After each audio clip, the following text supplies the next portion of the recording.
और दोनों युवा हैं, तो युवा का जोश इनकी तरफ आ ही जाता है और पूरी युवा पब्लिक इनकी तरफ अट्रैक्ट है कि सारा काम हमारा, या जीवन आनंद आता है।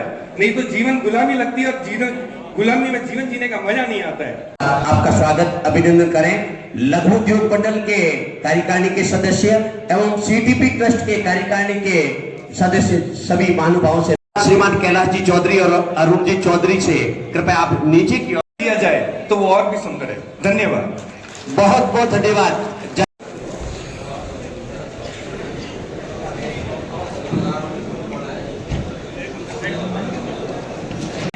हर समस्या के समाधान की एक व्यवस्था श्री मदन लाल जी चोपड़ा पूर्व प्रतिपक्ष नेता का हम इस कार्यक्रम में स्वागत करते हैं।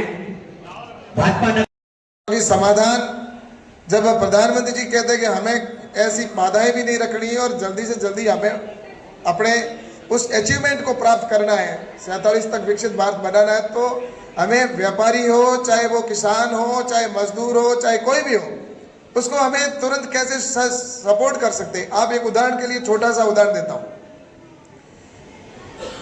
पेट्रोल डीजल के भाव राजस्थान के अंदर आसपास के राज्यों में सबसे ज्यादा, ये सब जानते हैं। इसका नुकसान किसको हो रहा है मुझे बताओ। एक तरफ सरकार कह रही है कि टैक्स ज्यादा ले रहे, लेकिन टैक्स किसका ले रहे हो? डीजल तो यहां पर लोग भराते ही नहीं है। जब डीजल बाहर से जो गाड़ियां आती है वो जाकर या तो गुजरात में भराती है, या जाकर पंजाब, या वहां पर दूसरे प्रदेश में हरियाणा में भरवा देती है। तो उसने डीजल ही यहाँ नहीं भरवाया तो टैक्स किस बात का? ये तो सिर्फ जो आसपास यहाँ पे जो छोटा मोटा कई टैंक जो चलते, बाकी बॉर्डर एरिया के जितने पेट्रोल पंप है वो तो फेल हो चुके हैं। तो ये जो चीज थी कि टैक्स के रूप में, तो मैंने अभी जैसा कि मैं जब मुख्यमंत्री जी से मिला, मैंने कहा कि ये तो समस्या का जो है इसको हमें तुरंत प्रभाव से समाधान करना चाहिए। तो मुझे लगता है कि इसकी खुशखबरी भी आपको जल्दी मिलेगी कि इसका हम कैसे समाधान कर सकते हैं। आपको खुशखबरी ज्यादा चीजें कहने की नहीं होती है, लेकिन फिर भी मैं आपसे कहना चाहता हूं कि ये जो समस्या है इसका समाधान निश्चित रूप से हमें मिलकर करना चाहिए। और इसमें मुझे एक और बात कहनी है कि जो सरकार की स्कीमें हैं उसमें हमारे जो लघु उद्योग हैं उनकी स्कीम अलग है, बड़ी इंडस्ट्रीज के लिए स्कीम्स अलग है। उन स्कीमों के अंदर मुझे लगता है इस बालोतरा के अंदर अब बहुत संभावना है, उसके ऊपर हमें काम करना चाहिए। आपके पास में देखो, मैं बताऊं, आज इंडस्ट्रीज के अंदर यहाँ बैठे कई लोग भामाशाह भी हैं, तो कई ऐसे व्यापारी हैं जो बालोतरा के अंदर सिर्फ अपना बिजनेस जो पहले चल रहा है उसको कम ना होने देना, इसके ऊपर ध्यान दे रहे हैं, और बाकी अपने पोते और बेटों को तो बाहर भेज रहे हैं।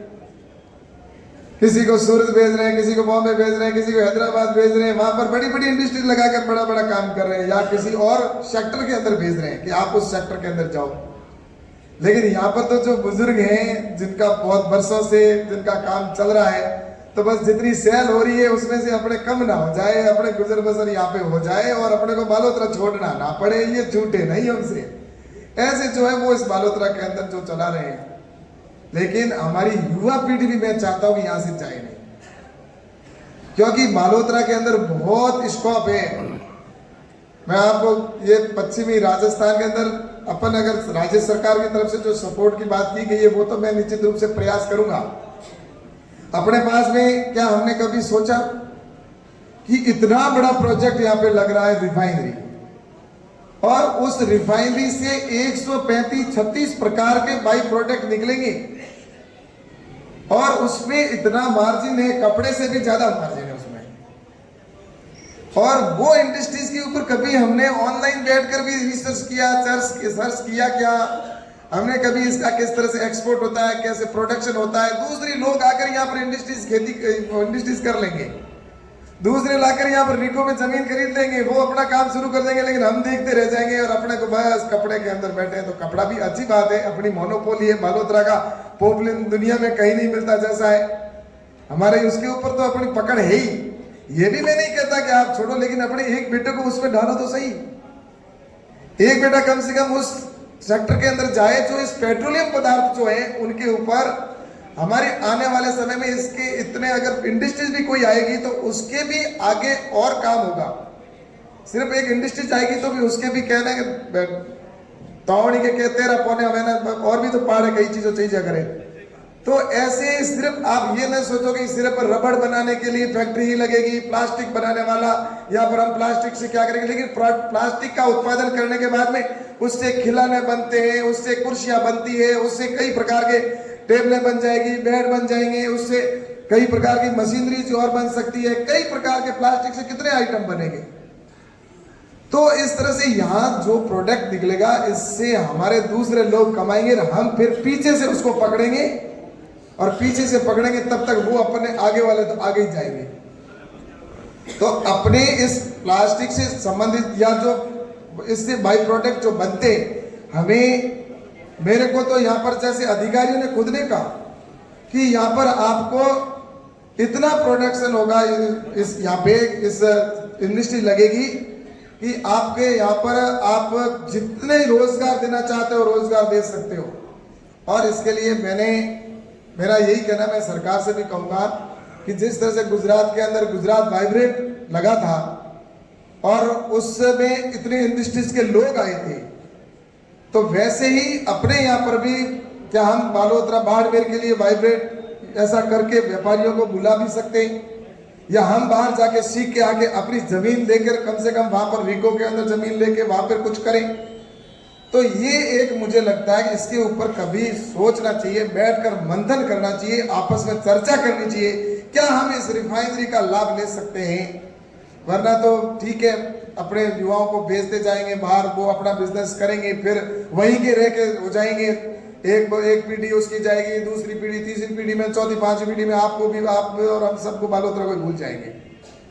ये परिस्थितियां भी होती है, हम सब जानते हैं। जो लोग आज से कई अगर आसाम और वहां जाके आज से 100 साल पहले बस गए, वो वापस थोड़ी आते हैं। तो यही होगा बालोतरा से जो आपका बेटा गया वो वहीं पे रहने वाला, पोता भी पड़पोता सिर्फ वही रहेंगे।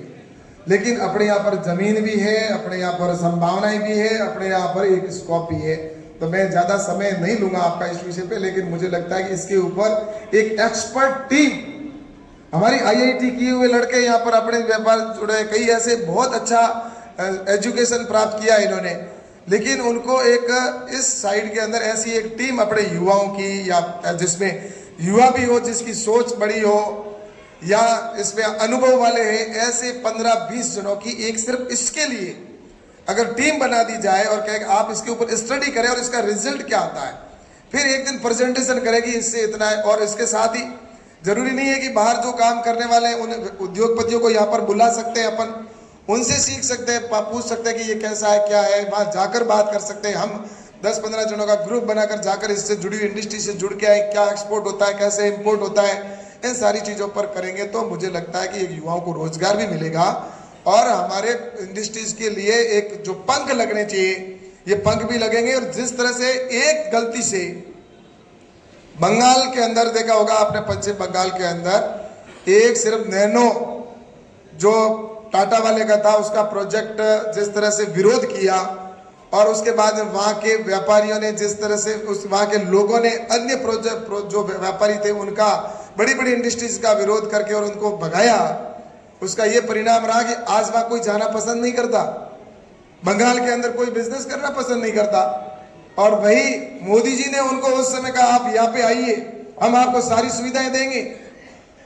और आज गुजरात के अंदर ऐसा कौन सा शहर है जिसके अंदर इंडस्ट्रीज नहीं है, जहां से यहाँ से शुरू होते हैं, यहाँ से सिर्फ पालनपुर से शुरू होते हैं, और पालनपुर से लेकर अहमदाबाद, अहमदाबाद से आगे आनंद, आनंद से आगे जो अपने सूरत है, वलसाड़ है, नवसारी है, भड़ूस है, अंकलेश्वर है, ये सारे एक ही रोड के ऊपर इतनी इंडस्ट्रीज हो गई है। बाकी उधर गांधीधाम और वो सारा पूरा जो समुद्री तट है वो पूरा आपने इंडस्ट्रीज कर दिया। इन पिछले 20-25 साल के अंदर इतना हो गया, जब से प्रधानमंत्री वहां पे मुख्यमंत्री जी थे उस समय उन्होंने सारे गुजरात को इस तरह से उन्होंने किया। तो मुझे लगता है कि ये चीजें अपन सरकार का जो डबल इंजन की आपने बात की, सिर्फ डबल इंजन हो, लेकिन हमारे से जो सहयोग चाहिए हम करेंगे आपका, मैं जाकर करूंगा, अरुण जी से भी कहेंगे, हमारे मुख्यमंत्री जी से, हमारे मंत्री से, केंद्र में मंत्री है उनसे भी बात करेंगे कि हमारे यहाँ पर कुछ करिए। और उल्टा इस जो रिफाइनरी वाले के लिए तो उल्टा आपसे कहा जा रहा है कि आप अपना करिए। मेरे को अधिकारियों ने कहा आप कर क्यों नहीं रहे हो कुछ भी, आप जो कर रहे हैं करिए। तो इसलिए मेरा आपसे कहना है कि एक ये है, एक सूखा बंदरगाह के ऊपर भी हमारे को बात करनी चाहिए। सूखा बंदरगाह अगर वहां से आ जाता है ये जो पूरा रण पड़ा, रण के अंदर से अगर नहर बनाकर उसमें से और इस तरह से अगर ये बाकासर और यहाँ पे अगर मैंने बात की है, इसको सूखा बंदरगाह अगर बन जाता है तो हमारा सारा वहां से जहाज वगैरह सारे यहाँ तक आ जाएंगे, यहाँ पे पोर्ट बन जाएगा। इसको किस तरह से डेवलप किया जा सकता है। और पूरा दिल्ली है, दिल्ली का पूरा माल यहाँ आएगा, उसके बाद में आपके जम्मू कश्मीर है, हिमाचल का, पंजाब का, राजस्थान, ये सारे इधर से, गुजरात का भी आधा पार्ट इधर आ सकता है। तो यहाँ पे सारा अगर करने तो इसके लिए मैं उसमें भी लगा हुआ हूँ कि किसी प्रकार से इसका भी काम हो।